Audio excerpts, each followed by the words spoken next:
राधे राधे मेरे प्यारे भाइयों बहनों माताओं व बंधुओं, संस्कार की बातें चैनल में आपका स्वागत है। बंधुओं, आज मैं आपको अपनी वीडियो में सुना रही हूँ रक्षा बंधन की पावन कथा।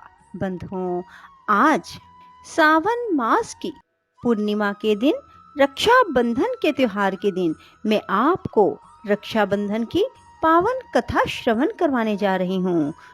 आप सभी को रक्षा बंधन के पर्व की बहुत बहुत बधाई हो। बंधुओं, यदि आपने YouTube चैनल संस्कार की बातें अब तक सब्सक्राइब नहीं किया तो जरूर करें और बेल आइकन दबाना ना भूलें। कथा को सुनने के बाद कमेंट बॉक्स में राधे राधे अवश्य लिखें। बोलो कृष्ण भगवान की जय हो, राधा रानी की जय, शिव शंकर भोलेनाथ की जय। एक बार युधिष्ठिर ने भगवान श्री कृष्ण से पूछा, हे अच्युत, मुझे रक्षा बंधन की वह कथा सुनाइए जिससे मनुष्यों की प्रेत बाधा और दुख दूर होता है। भगवान कृष्ण ने कहा, हे पांडव श्रेष्ठ, एक बार दैत्यों तथा सुरों में युद्ध छिड़ गया और वह युद्ध लगातार 12 वर्षों तक चलता रहा। असुरों ने देवताओं को पराजित करके उनके प्रतिनिधि इंद्र को भी पराजित कर दिया। ऐसी दशा में देवताओं सहित इंद्र अमरावती चले गए। उधर विजेता दैत्यराज ने तीनों लोकों को अपने वश में कर लिया।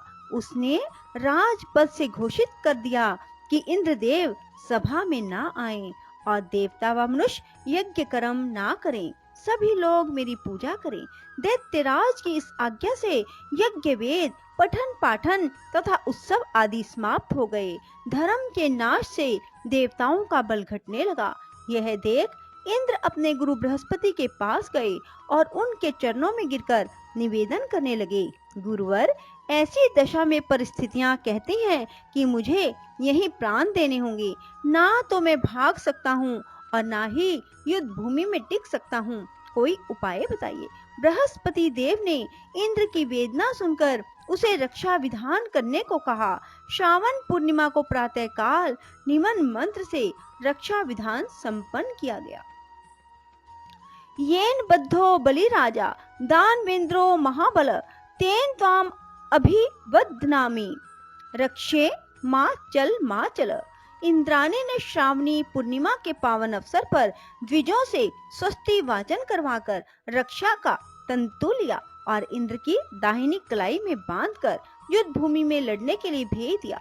रक्षा बंधन के प्रभाव से दैत्य भाग खड़े हुए और इंद्र की विजय हुई। राखी बांधने की प्रथा का सूत्रपात यहीं से प्रारंभ हो गया।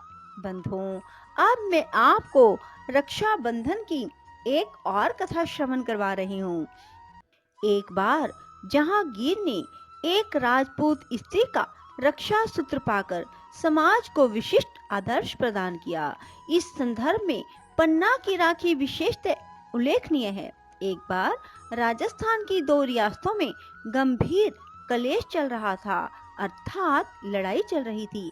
एक रियासत पर मुगलों ने आक्रमण कर दिया। अवसर पाकर दूसरी रियासत वाले राजपूत मुगलों का साथ देने के लिए सैन्य सज्जा कर रहे थे। पन्ना भी इन्हीं मुगलों के घेरे में थी।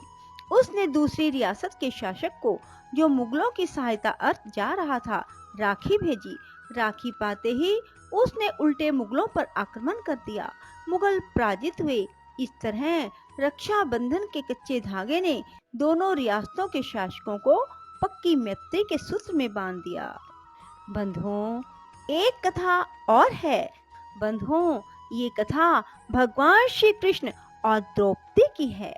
बंधुओं, जो लोग भी रक्षा बंधन के दिन भगवान कृष्ण और द्रौपदी की इस कथा को सुनते हैं, भगवान कृष्ण उनके सभी दुखों को हर लेते हैं। बंधुओं, इसलिए रक्षा बंधन के दिन इस कथा को अवश्य श्रवण करें। एक बार भगवान श्री कृष्ण के हाथ में चोट लग गई और खून बहने लगा। यह सब द्रौपदी से ना देखा गया और उसने तत्काल अपनी साड़ी का पल्लू फाड़कर श्री कृष्ण के हाथ में बांध दिया। ऐसा करने पर खून बहना बंद हो गया। कुछ समय के बाद जब दुशासन ने द्रौपदी का चीर हरण किया तब श्री कृष्ण ने चीर बढ़ाकर इस बंधन का उपकार चुकाया, अर्थात जब दुशासन ने द्रौपदी का चीर हरण किया, तब द्रौपदी का किसी ने साथ ना दिया। द्रौपदी चीख चीख कर पुकार पुकार कर सबसे सहायता के लिए प्रार्थना करने लगी, परंतु द्रौपदी की सहायता के लिए कोई ना आया। जब द्रौपदी ने भगवान श्री कृष्ण को पुकारा, भगवान कृष्ण दौड़े आए और उन्होंने द्रौपदी की साड़ी को इतना बढ़ा दिया कि उसकी लाज बचाई। भगवान श्री कृष्ण ने द्रौपदी पर इतना बड़ा उपकार किया कि उसकी भरी सभा में लाज बचाई। तभी से रक्षाबंधन का त्योहार प्रारंभ हो गया। बंधुओं, रक्षाबंधन के दिन बहनें अपने भाइयों की कलाई पर राखी बांधती हैं और भाई उन्हें उपहार स्वरूप कुछ ना कुछ भेंट देते हैं और बहनें अपने भाई की लंबी उम्र की प्रार्थना करती हैं। बंधुओं, यदि आपको हमारी ये कथा पसंद आए तो इसे लाइक करें और शेयर भी जरूर करें। धन्यवाद।